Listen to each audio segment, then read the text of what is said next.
Notre invité, c'est un personnage important dans la vallée, c'est Pascal Marchetti, c'est le directeur général de la Banque Populaire des Alpes. Et la Banque Populaire des Alpes a une particularité dans cette vallée, ici, parce qu'elle est presque née à La Roche-sur-Foron, même si aujourd'hui il y a eu des volontés d'émancipation à Grenoble, elle est presque née à La Roche-sur-Foron, et il y a une part de marché important dans cette vallée. Bonjour, merci infiniment, Monsieur Marchetti, d'avoir accepté notre invitation. Donc je disais, vous avez une part de marché importante dans cette vallée avec l'industrie. Oui, bonjour. Alors, oui, on n'est pas presque nés. Nous sommes nés en 1919 à La Roche-sur-Foron, et puis en 1919 à Grenoble. Et après, on a marié les deux enfants, les deux beaux bébés, mais qui avaient grandi quand même en 2001. Alors, c'est vrai qu'on a gardé à la fois dans notre ADN, dans l'acte de naissance, le fait qu'on était né dans la vallée en 1919, après-guerre, à un moment où l'économie française était en ruine, par des entrepreneurs, pour rebâtir le pays. C'est ça le mouvement Banque Populaire, né en 17, en 19 à La Roche, en 19 à Grenoble, par des décolteurs et pour des décolteurs en partie, mais après on s'est diversifié, on en reparlera. Alors, pourquoi on a gardé des attaches proches? C'est pas par émotion ou c'est pas par sentimentalisme, c'est parce que aussi les entreprises de la vallée, entre 1919 et 2016, qu'est-ce qu'elles ont changé, qu'est-ce qu'elles ont su s'adapter. On parle beaucoup de la désindustrialisation de la France, mais ce n'est pas vrai dans la vallée. Et on le voit ici aussi Modec, vous avez vu là. Enfin, je pense que les machines de 1919, elles n'ont pas la même tête que celles d'aujourd'hui. Aujourd'hui, c'est la robotisation. Aujourd'hui, c'est des grandes séries avec zéro défaut. C'est formidable, quoi. Alors, je le disais, vous êtes particulièrement actif. Vous avez d'ailleurs créé avec Montblanc Industrie, ex-Arve Industrie, un fonds avec un partenaire bancaire. Ouais. Et ce fonds est destiné à financer des opérations assez lourdes pour des entrepreneurs jusqu'à 2 millions d'euros, je crois. Alors, c'est-à-dire que quand on a 8 entreprises sur 10 clientes, on a une vraie responsabilité de les accompagner, pas uniquement dans le quotidien, ce qu'il faut déjà faire bien, il faut déjà bien faire le quotidien pour faire le reste, mais aussi de les accompagner dans leur projet de développement. Et je le redis, ici, c'est des machines, c'est de l'international, c'est des gros marchés à financer, et ça a besoin de fonds propres, une entreprise, ça a besoin de dette bancaire, mais aussi de fonds propres. Et ça, ce fonds aide les entreprises à se restructurer, à investir, à faire de la R&D. Et c'est jusqu'à des tickets de 2 millions d'euros au capital, jamais majoritaire. On laisse le chef d'entreprise qui connaît mieux l'entreprise que nous être aux commandes, mais on l'aide, on est à ses côtés à travers ce fonds, pas uniquement en dette, mais aussi en fonds propres. C'est-à-dire qu'on copartage le risque industriel avec lui. Ça, c'est un modèle original, c'est très moderne, et c'est très d'actualité, et c'est pas une théorie, c'est effectif. Et j'écoutais donc Lionel Beau, qui est le président du CTDEC, mais aussi votre président, nous dire hier dans son discours introductif que vous êtes un partenaire bancaire à côté des entreprises. Et dans les périodes difficiles, vous avez toujours été à côté des entreprises. Oui, parce que vous savez, quand le territoire il est délimité par des frontières, une banque elle ne vit que sur son territoire qui vit bien. Donc il faut savoir l'accompagner quand il est en croissance, mais il faut aussi savoir résister quand il est en difficulté.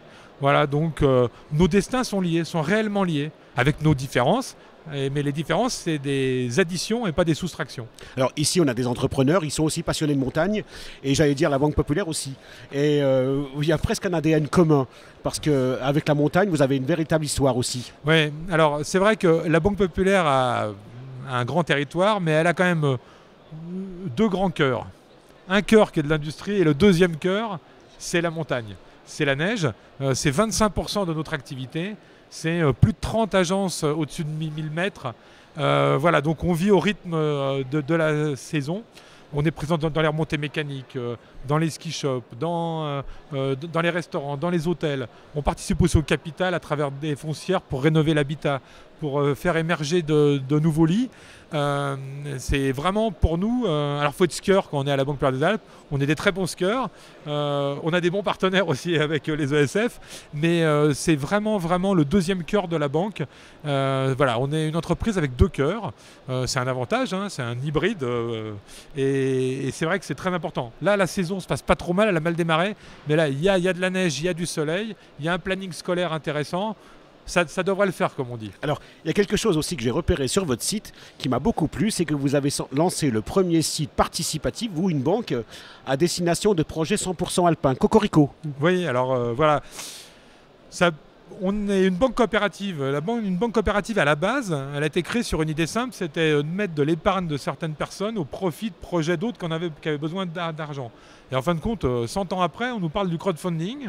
un terme anglo-saxon qui vient des États-Unis, mais en fin de compte, ça ressemble à de la coopération. Donc on s'est dit, mais on ne doit pas être absent de ce marché-là, puisque ça ressemble un peu à ce qu'on fait, quoi. De façon, nous, plus industrielle. Mais il y a peut-être d'autres petites choses qu'on ne fait plus aujourd'hui et qu'il faut qu'on renouvelle. Donc on a demandé à des collaborateurs ce qu'ils en pensaient. Il y en a 3 qui nous ont dit, nous, on a envie de travailler là-dessus. On va vous faire un truc. Voilà. Et ce truc, c'est vraiment le cas, c'est une plateforme de crowdfunding 100% alpine, filiale de la banque, mais sous une marque qui s'appelle Cocorico, et qui a pour but de financer soit des associations caritatives, soit des projets de jeunes entrepreneurs, soit des projets individuels où des gens ont un premier cercle qui peuvent mettre 1000 ou 2000 euros sur un projet, mais il leur manque toujours 1000 euros pour faire le bout, comme on dit. Et ils s'adressent à la foule, ils s'adressent à nos sociétaires, à tous nos clients, à nos partenaires. Et puis si le projet plaît, les gens donnent ce qu'ils veulent, peuvent avoir dans certains cas un avantage fiscal à donner. On s'occupe de tout, de la logistique, de la com, de tout ça.